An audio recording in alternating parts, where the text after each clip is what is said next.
और रूसी oil refinery पर हमला। सिजरान तेल रिफाइनरी में ब्लास्ट हुआ। यूक्रेनी ड्रोन ब्रिगेड ने किया है ये हमला।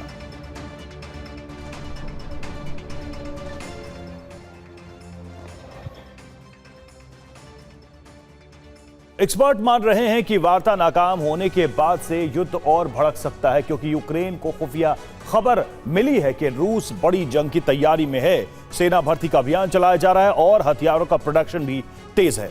दावा है कि यूक्रेन यूरोप भी रूस से आर पार करने का मन बना चुके हैं। कीव में इन धमाकों को रोकने के लिए समझौता नहीं बल्कि पलटवार होगा।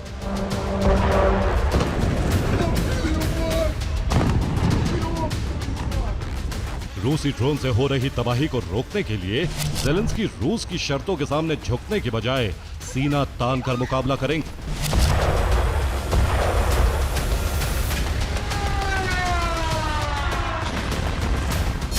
आज ट्रंप और ज़ेलेंस्की की मुलाकात होने वाली है, लेकिन अब तक आई रिपोर्ट से साफ है कि यूरोप 2026 में एक महायुद्ध की तैयारी में जुट चुका है, क्योंकि यूरोप जानता है कि युद्ध रुकने वाला नहीं है।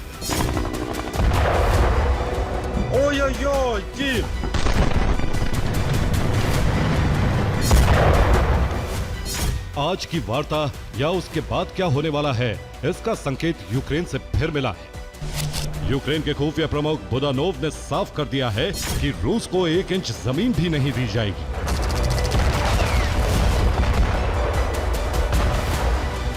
बुदानोव ने कहा है 2025 में रूस ने 4,03,000 सैनिकों की भर्ती की। 2026 में भी अभियान जारी रहेगा और 4,09,000 सैनिकों की भर्ती की जाएगी। रूस कॉन्ट्रैक्ट पर सैनिकों की भर्ती कर रहा है और सैलरी को काफी बढ़ा दिया गया है। रूस में सैनिकों की भर्ती और हथियार प्रोडक्शन को और बढ़ाने के पीछे रूस का अगला मिशन।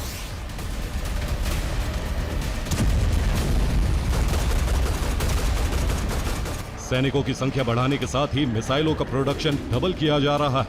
कई नए ड्रोन कारखाने लगाए गए, ड्रोन का प्रोडक्शन किया जा रहा है।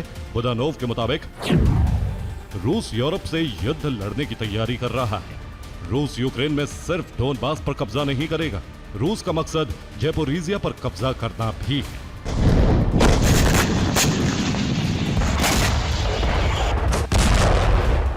डोनेत्स्क का वॉर इस वक्त ज़ेलेंस्की के लिए आन का सवाल बना हुआ है, क्योंकि ट्रंप और पुतिन जैसा सोच रहे हैं, यूक्रेन और यूरोप उसके ठीक विपरीत सोच रहे हैं।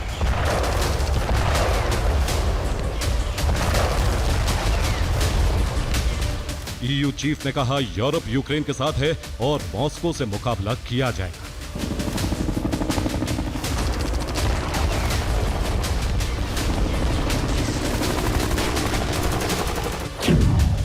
जर्मनी ने भी यूक्रेन का साथ देने का ऐलान किया।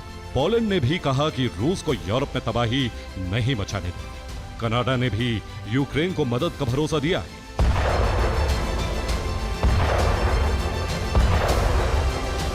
इतना तो साफ हो चुका है कि रूस के खिलाफ यूरोप के तमाम देश एकजुट हो चुके हैं।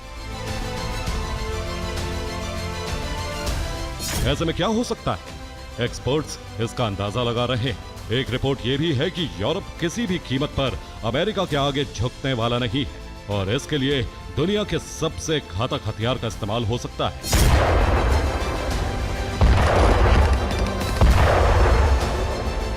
यूरोप को लेकर अलग अलग दावे किए जा रहे हैं।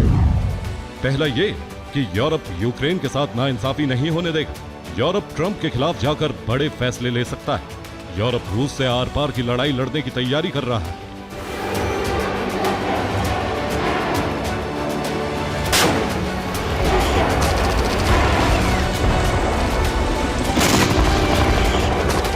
यूरोप में लगातार युद्ध को लेकर तैयारियां भी चल रही। ऐसे में अगर यूरोप ने कोई बड़ा फैसला लिया तो रूस यूक्रेन तक सिमटा युद्ध कई देशों तक फैल सकता है।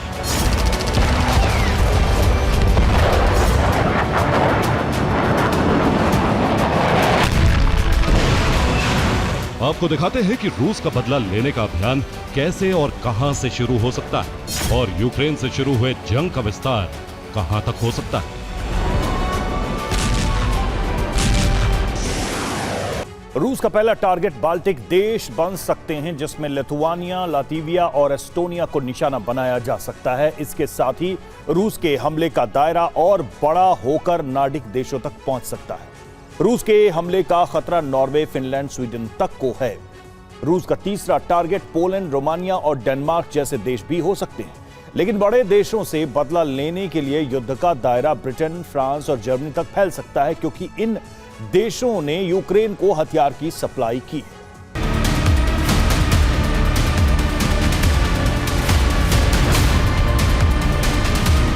अमेरिका जाने से पहले ज़ेलेंस्की कनाडा पहुंचे। कनाडा ने सैन्य मदद देने का ऐलान किया है। कनाडा में यूरोपीय देशों के साथ वीडियो कॉन्फ्रेंस पर बात हुई। एक्सपर्ट्स मान रहे हैं कि वार्ता महज दिखावे के लिए होने वाली।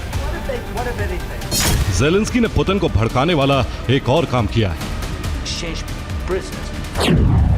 ट्रंप ज़ेलेंस्की से बंद कमरे में वार्ता चाहते हैं, लेकिन ज़ेलेंस्की मीडिया के सामने वार्ता चाहते हैं। ज़ेलेंस्की वार्ता के 20 पॉइंट के प्रस्ताव को सार्वजनिक कर चुके हैं। इसके बाद रूस ने मीडिया के सामने वार्ता की बातें लीक करने पर धमकी दी।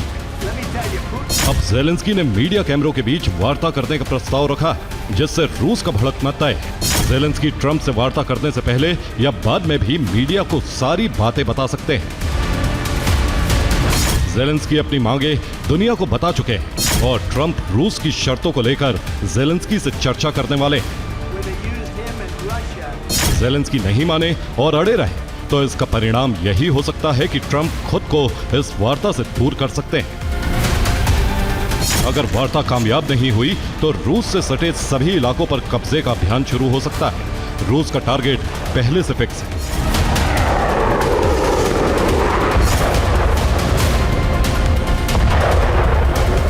और रूस का कब्जा प्लान तेजी से आगे बढ़ रहा है। लुहांस्क पर रूसी सेना का संपूर्ण कब्जा है, जबकि डोनेट्स्क इस वक्त रूस का टारगेट नंबर 1 है।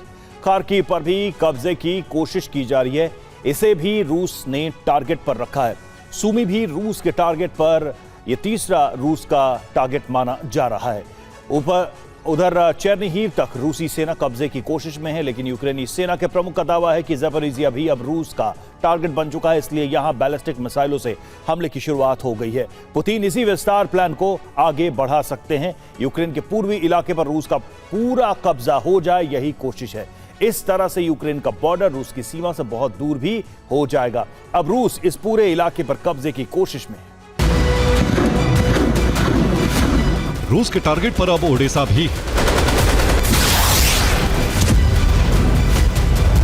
रूस के लगातार हमलों से जाहिर हो गया है कि रूस यूक्रेन के तमाम बंदरगाहों पर नियंत्रण की कोशिश में, ताकि यूक्रेन आर्थिक रूप से भी लाचार बनाया जा सके।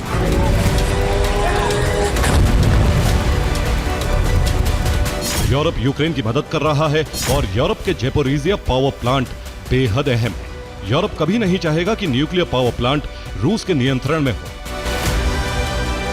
यूरोप डोनबास में मौजूद खनिज का लाभ भी उठाना चाहता है। ऐसे में माना जा रहा है कि यूरोप जंग को भड़काने की कोशिश में और ट्रंप की तमाम कोशिशों पर पानी फेर सकता है। Bureau report, TV9 Bharatvarsh.